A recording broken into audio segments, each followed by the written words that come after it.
address the commission, nor is there anybody present that is signed up. Thank you.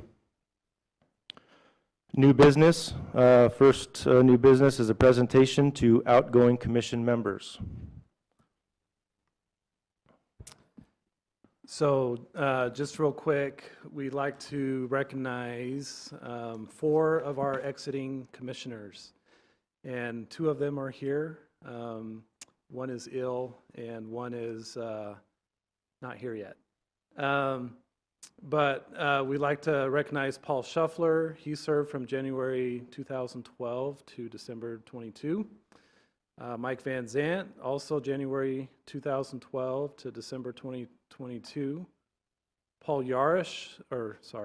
Yarish, from January 2013 to December 22, and Toby Orr from September 2014 to December 2022. So what we would like to do is have Pat and Toby come up front here, and we'll present you with your plaques. And if we can have all the commissioners come down as well, and we'll take a picture.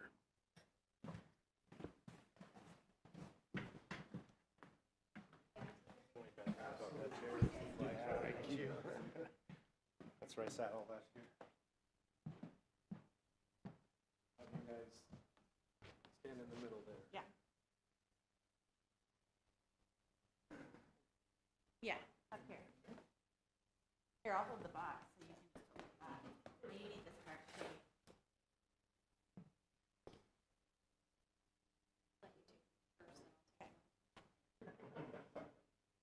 You have to get a little bit cozier, maybe angle. There you go. Perfect. Thank you. Everybody look at me. 1, 2, 3. Perfect. I'd like to take one. Thank you.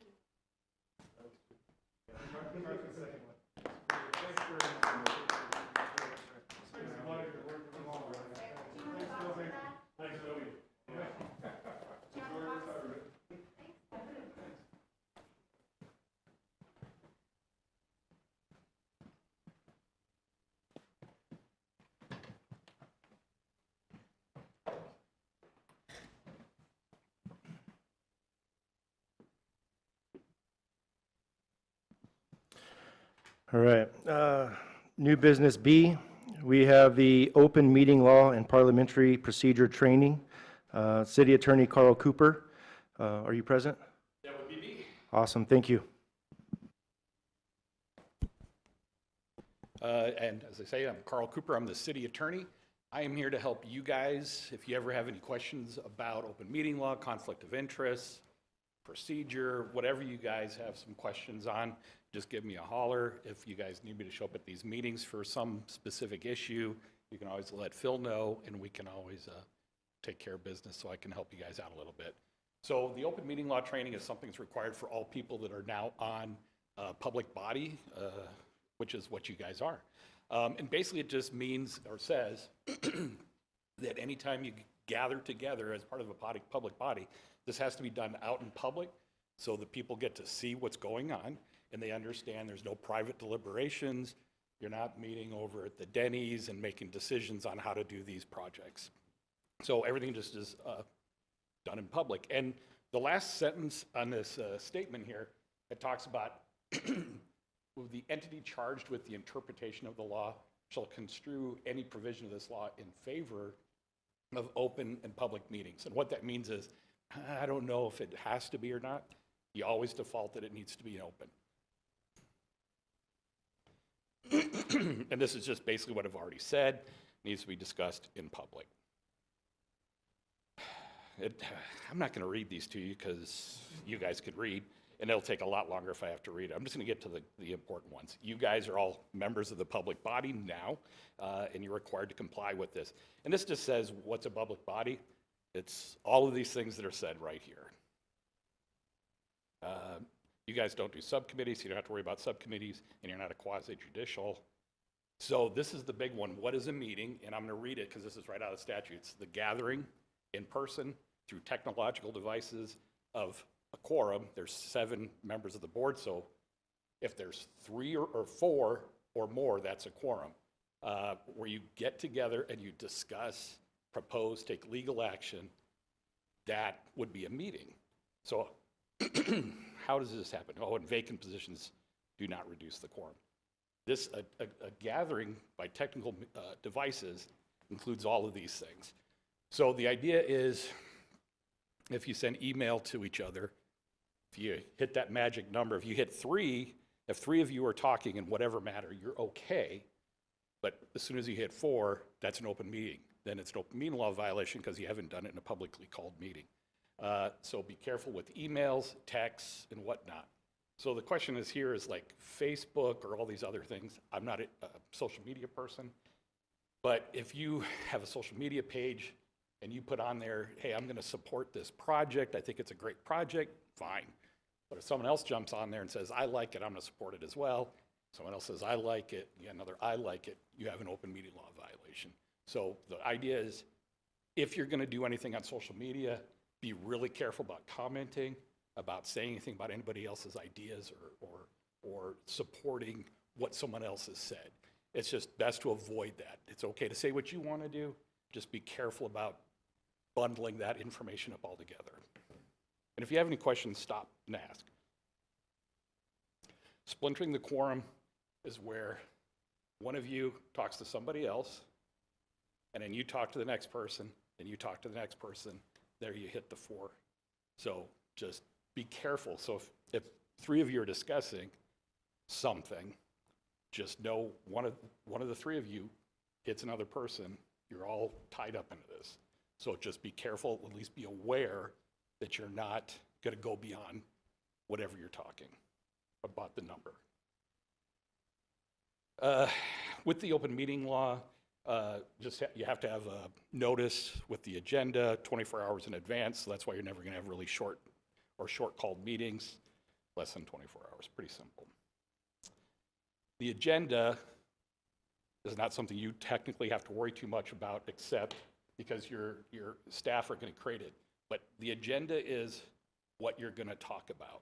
So if it's not on the agenda, which is probably the next slide there, if it's not on the agenda, you can't talk about it because it's not been properly agendized. So if you want to talk about something that's not on the agenda, you got to talk to Phil to make sure you guys get it on the agenda the next time. If you do something that's not, talk about something that's not on the agenda, you can null and void the whole process. So if it's not there, just wait for the next meeting. And you'll see at council meetings, that's the one thing when I'm talking, when I interrupt council, it's, hey, we're diverging off the agenda a bit. Let's steer back to it. And hopefully staff, I always tell them, jump in, but whoever is going to be the chairperson, you just try and be aware of it because you're going to be the person controlling the meeting, and anybody else, just, hey, I think we're getting off the agenda. Let's stick to it. And I'm doing this really fast, I'm sorry. But it can be kind of boring if I don't. Call the public's not required, but call the public is an option that we do. When people come to the call of the public, they don't necessarily understand that you can't have a discussion with them. So call the public just means they get to get up, say their piece, and sit back down. You don't ask questions, you don't engage. The only responses you can make, have it here, is if they get up here and they say you're a dirty, rotten so-and-so, you can respond after the call of the public is over. My suggestion is don't, but if you feel you need to, the only reason I say don't is sometimes they just want to get something off their chest and it fades away. If you respond, then you just keep the problem going. But you have that right. If they come up and say something that is an issue that you want to talk about, you can ask the staff to put it, the staff can deal with it, or you can ask them to put it on the agenda for a later meeting. And my advice always is to basically sit in silence, to not engage, especially in criticism, but you can. So the public has the right to attend, listen, tape record, videotape. They just can't speak unless you have a call to the public. They can't disrupt. So if it becomes disruptive, you can deal with it by, law enforcement usually isn't there, but if it's disruptive meeting, you can just take 5. To say, hey, we're going to take a break, we'll come back in 5 minutes. Sometimes that diffuses the situation. If I have one question, if I can Sure. interrupt you there. It says you may impose a reasonable time limit on speakers. What is considered reasonable? Well, we do a general 3 minutes. I assume that's the same with the commissions. That's what you have here. And there's a countdown timer right here showing, and it'll go, I don't know if it goes to yellow, but at least it'll go to red when they're done. And what you want to do is, it's tough when it goes to red and their time's up and they want to keep talking. If they're wrapping it up, sure, but if they keep going, you need to stop them, because then the next person, they're going to say, well, you let them talk longer. So it's best just to, hey, sorry, time's up, we need to move on. So definitely 3 minutes. But if there's some reason that you want to give them more time, you can, but you just need to be fair and give it to other people as well. I generally think most people can get their, this is called the public portion, get their 3 minutes is enough generally to get their point across. So, any other questions on that? Nope, okay. Sanctions for violating the open meeting law. You get kicked off the board, commission, council.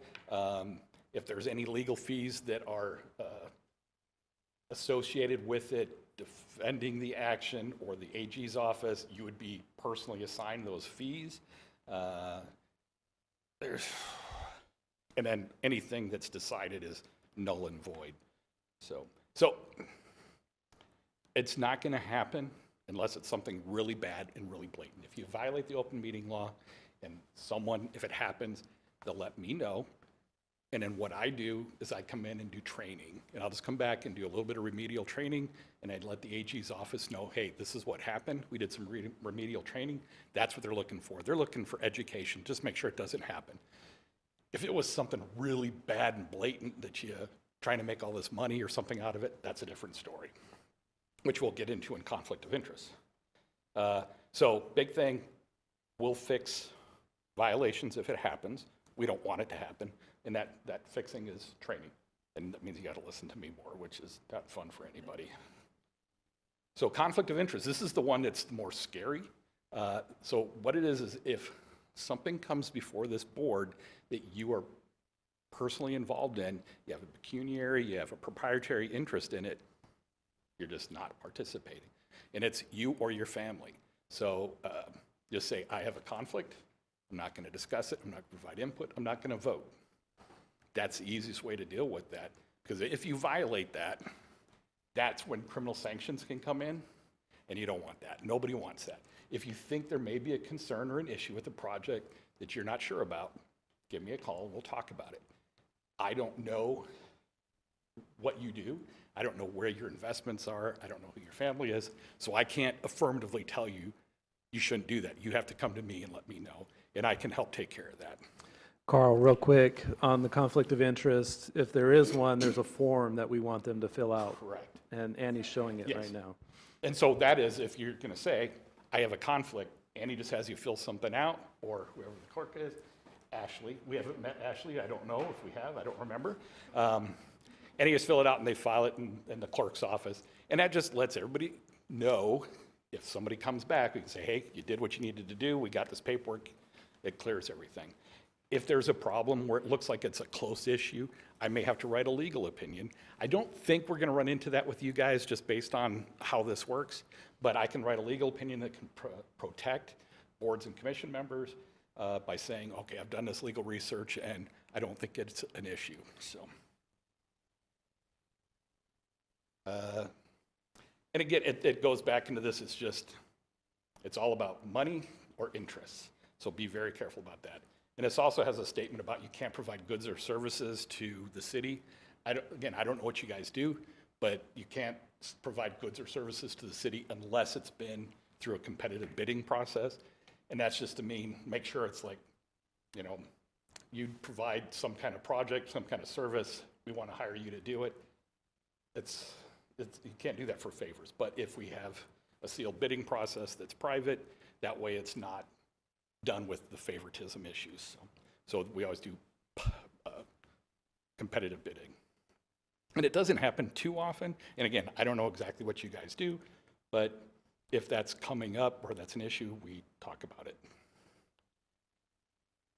I'm not going to go too details into what this remote interest is, except saying there's a substantial interest and a remote interest. And a substantial interest is you have a monetary or proprietary interest in something you or your family. A remote interest is a bunch of legal definitions that will say, yeah, you have this interest, but you fall under these exceptions. And it's convoluted and complicated. I'm not going to go into it. It'll be a personal discussion that we have if it looks like you guys have a concern. And like I say, that one, the Attorney General's office investigates, and we don't want to get to that point. We don't want people getting into trouble. That's why we're here to help protect you. And conflict of interest applies to staff as well. So we do our best to stay out of all those kind of situations. And then I have parliamentary procedure. You gonna pull that one up, Aaron? Any questions on the open meeting law? I know I go fast. Do you guys provide the league's handbooks? Do we give it to the boards and commission members? So we were given that PowerPoint in our agenda. The PowerPoint, but Yeah. the League of Cities and Towns makes a handbook that has a little more detailed information regarding this. So I believe that they're provided with the commissioner The handbook. commissioner handbook? Okay. Mm-hmm. And if it's something that Phil decides that he wants me to send some of the league materials, I can provide that as well. It's just more information that you may or may not read. Sometimes it just becomes burdensome. So parliamentary procedures, I'll kind of go through this pretty quick, but again, I always say I'm going through quick. You guys have already started it. You're already kind of doing the right thing you need to do. Basically, the rules are you wait for recognition by the chairperson. If you want to say something, you make a motion, you have a second, then you vote on it. There are a number, Robert's Rules of Order exists. We don't want to do anything with Robert's Rules of Order. It's convoluted, it's very confusing, and it's actually not even a procedure that we follow, we just reference it. But we try to make it more simple to make sure that the process is clear, concise, and allows you guys to have free discussion. Robert's Rules of Order and some of these parliamentary procedures tend to stifle discussion as far as I'm concerned, because you have these rules you have to follow before you can do anything, or if you want to change rules, if you want to change a process, you got to get a number of votes just to talk about something.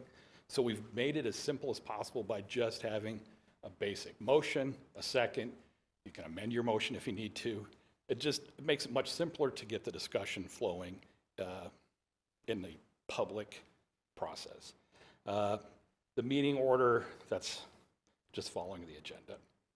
And here it talks about the motions, main motion, subsidiary, and incidental. Again, I don't think these are things you need to be too concerned about. Just focus on, I move to do something, I second it, which is right there. And here, it's like I said, I've already spoken about this, but it's you tame the floor, ask the permission from the chairperson to talk. Once the chairperson recognizes you, then you can make those motions. This is done just to make sure we don't have a free-for-all, because sometimes too many people are talking. One, you guys can't keep clear what's happening. The clerks can't keep clear and can't understand what's happening because they're trying to take notes. So one person at a time makes it a much more simple process. Oh, and it did say avoid personalities and stay on the subject, 100%. This works a lot better if we're not yelling at each other, calling each other names. I've never seen that happen, but well, at least not on the council or on the boards and commissions. Sometimes the audience members might say something. Just don't take it personal. Just, you have to have a thick skin.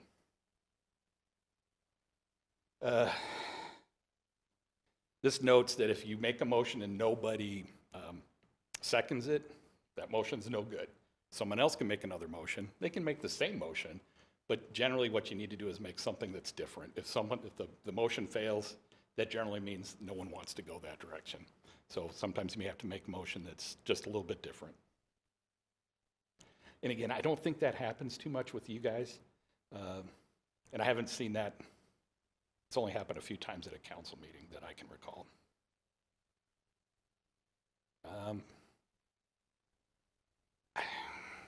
This kind of gets into these weird rules of who gets to speak first, and just whatever works for you guys. You know, whoever's the chairperson, just keep it moving. Make sure people get recognized. I don't think that necessarily the order is an issue unless you guys feel that it's an issue. Then you guys maybe will do that as your own personal rules that you have within your commission. You've already done this when you take a motion, or when you're making the vote. You can do it by voice, you can do roll call. By division, we don't do. Roll call usually happens if it's like something that's really controversial and everybody wants to specifically say their position out loud, and that's just they read your name and you vote yes or no. Again, that may or may not happen with you guys. It's just up to you. You have these are two motions. They have motion to table, motion to postpone indefinitely. Again, you don't have to use the specific wording. If you want to table something for the next meeting, say, hey, I don't think we're ready to discuss this at this meeting. We need more information. We just want to table it to the next meeting. In Robert's Rules of Order, they have just a ton of different types that are just have various rules on each one of those motions that what you can and can't do. That's why we don't deal with it. It's confusing. You have to have a parliamentarian with you to use those. It just doesn't make any sense. So we make it simpler.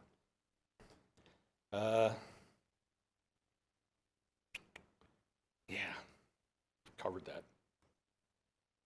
That's it. Try to keep it simple. Questions on procedure? Yeah, you're already doing it. You get it. I mean, it's not that hard. So, that it? Wow. All right. I guess they're yours. Thank you. Thank you. Thank you.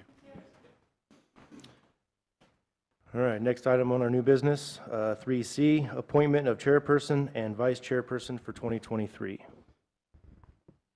So I should have introduced myself in the beginning. My name's Annie Meredith. I'm your city clerk, and I am assisting your new recording secretary, Ashley, to do your meeting. And one of the things that, since you have so many new commissioners, I just kind of wanted to go over how the appointment process works for you guys. You will need to have nominations, or somebody can volunteer. You just need to make sure that you vote on them separately. So you'll do chair and then you'll do vice chair. So pretty simple, but I just wanted to make sure that you guys understood how we needed that to happen this evening. Okay.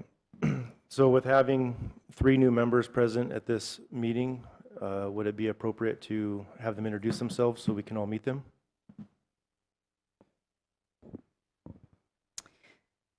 So that is not the agenda item, but if they were interested in serving in that position, then it would be appropriate for them to introduce themselves and let you know that they were interested in serving in one of those positions. Got it. All right. So is there anybody interested in nominating someone for chairperson?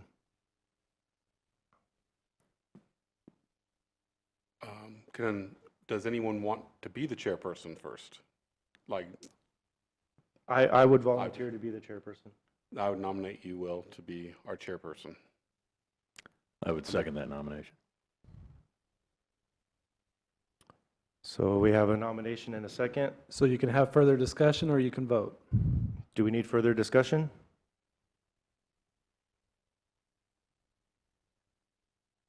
No, I make a motion to vote. Okay. So you need to vote now. So there's a motion and a second. All right. And All then- those in favor? Aye. Aye. Aye. Aye. All opposed?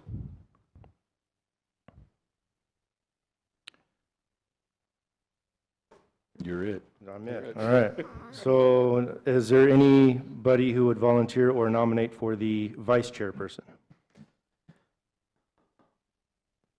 I mean, I'd be willing to do it. So. Okay. Can you please use your microphone? I'm sorry. I would be willing to do it.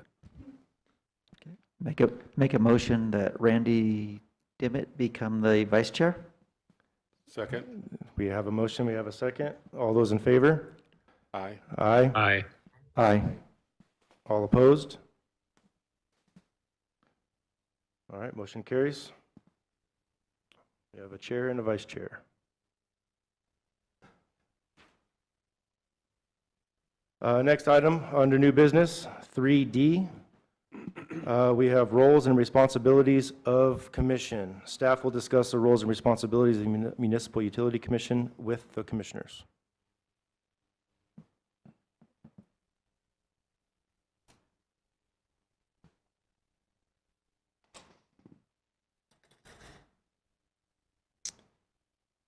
How do I minimize this?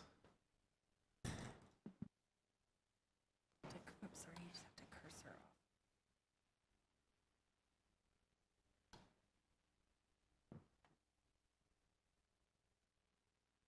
I'm not seeing. Oh, there it is. Hide video panel. No, Maybe they just move it. Haha. whatever. Good enough. All right. Just to introduce myself again, I'm Phil Allred. I'm the city engineer. I and Ashley will act as the liaison, the staff liaison to the commission. So if there's things that you have questions on or anything, you feel free to reach out to either myself or to Ashley. Just wanted to do a very brief presentation on what this commission is, what it does, and just go over a few things that I think would be helpful.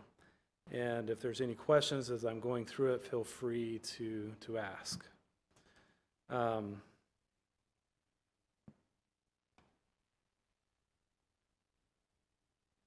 So the role of the commission is to act in advisory capacity to the city council.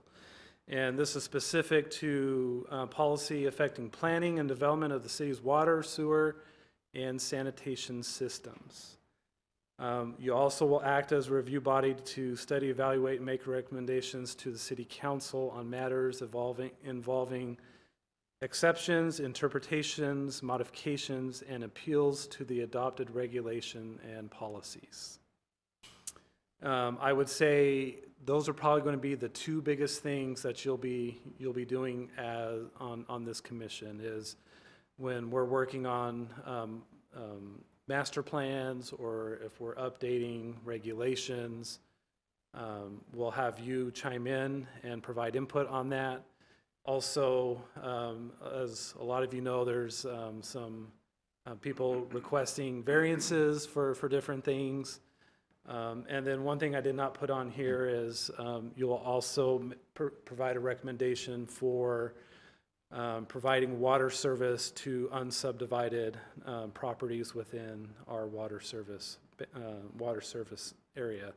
That's a preliminary part that everyone has to go through to receive water service.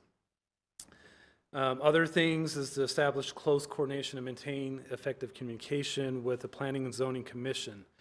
So this will come into play, for example, if the commission's working on a major update to the zoning code or something like that, that would affect the utilities. And so we might ask them to come and provide a presentation, and vice versa. If we're working on something that would have a large effect on the planning and zoning side of things, we might ask one of you to go and provide a presentation to that commission.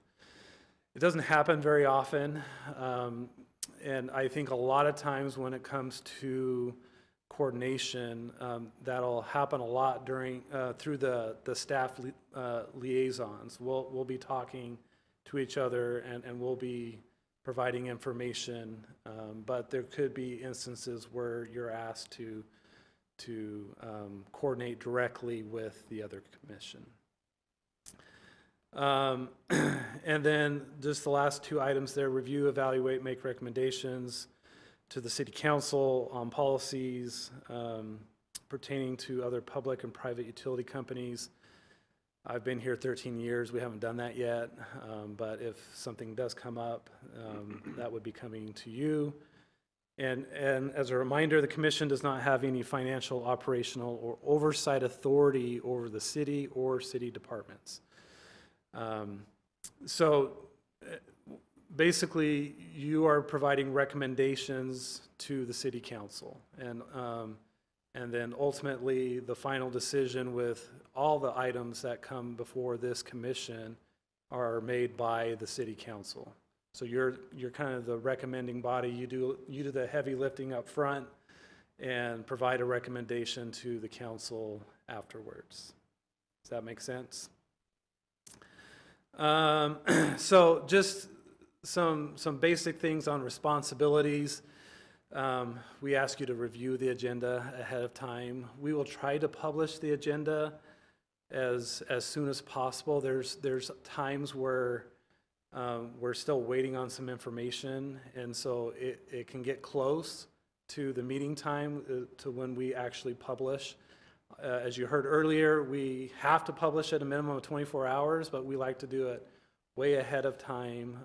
Generally, I think what we shoot for is either the beginning of the week of that commission meeting, or maybe the week before is typically what we shoot for in terms of publishing the agenda. And I don't know if all of you know this, but the agenda packets, once the agenda is posted, you can go to the city website, and there's a section for agendas and minutes, and you'll be able to see on there the Municipal Utility Commission agenda. And it's all electronic, and you'll be able to click on each item, and if there's attachments to the agenda, like part of the agenda packet, you'll be able to review those online as well ahead of the meeting. So for this meeting, there was probably something with Carl's presentation attached, and I know my presentation was attached. So you can always review that ahead of time, and we really want to encourage you to review that ahead of time so you're familiar with what's coming your way. Attendance, just as a reminder, every fourth Thursday here in this room, every month. So it's monthly, and then the only exceptions to that are going to be in November and December when we have the Thanksgiving and Christmas holidays. We'll do it earlier in the month. We actually have that already scheduled. It's on our website. We will send that schedule out to you so that you know which days in November and December those are scheduled for. If you cannot attend, please either notify the chairperson or the staff liaison to be excused. The rules are, if there's 3 unexcused absences, then you'll be deemed abandoning the position. Basically, we want you here, but if you can't, we understand things come up. Just please communicate to us ahead of time. So either communicate with the chair, or you can communicate with me or Ashley and let us know ahead of time. We typically request 24 hours notice, but obviously if some sort of emergency or something comes up, that's fine too. Just let us know as soon as you can. So we want you to become informed on the topics related to the commission. So as I mentioned before, please review the background information supplied in the packets. That usually include the application from the applicant, so look at what they're submitting to us. And then the city staff will also provide background information, so please review that. We want you to be familiar with our utility regulations. That's on our website. I provided the URL there. Feel free to read that. There's a lot there. There's a lot of pages, but we will help you along. We'll make sure that you're aware of the pertinent regulations that are in play, and we'll do our best to provide explanations for those regulations as well. And ultimately, in the end, we're wanting you to weigh pros and cons of the issue and try to make the best decision for the overall community. Okay? And then I think this is the last slide. Just want to remind you, each commissioner is appointed to a 4-year term.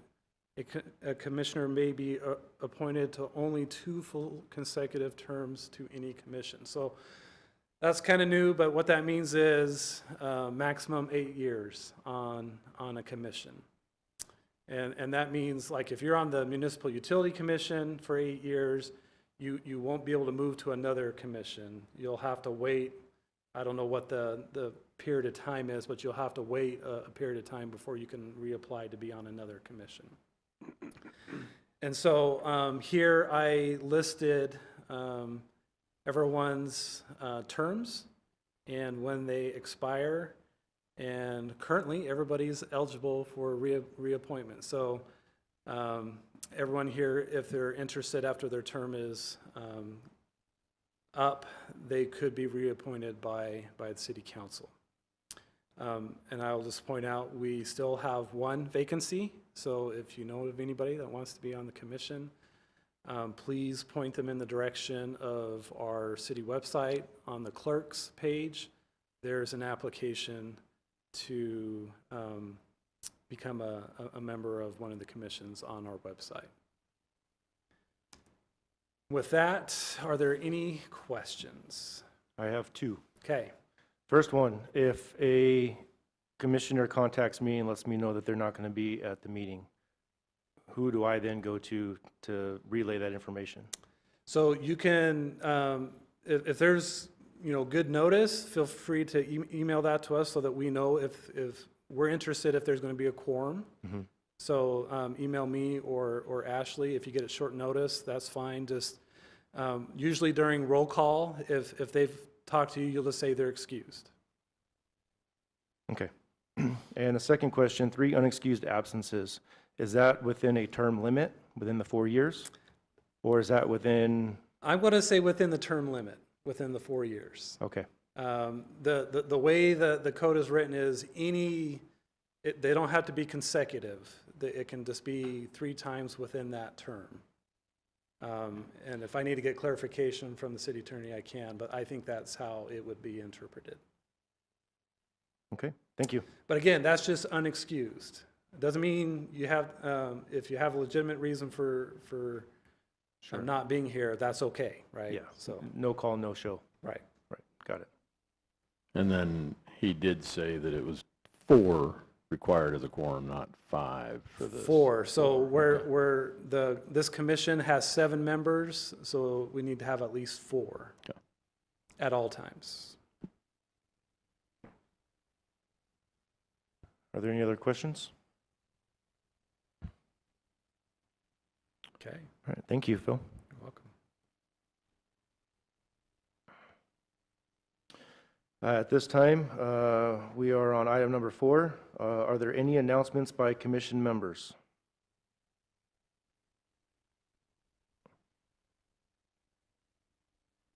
Any requests for agenda items or anything for our next meeting?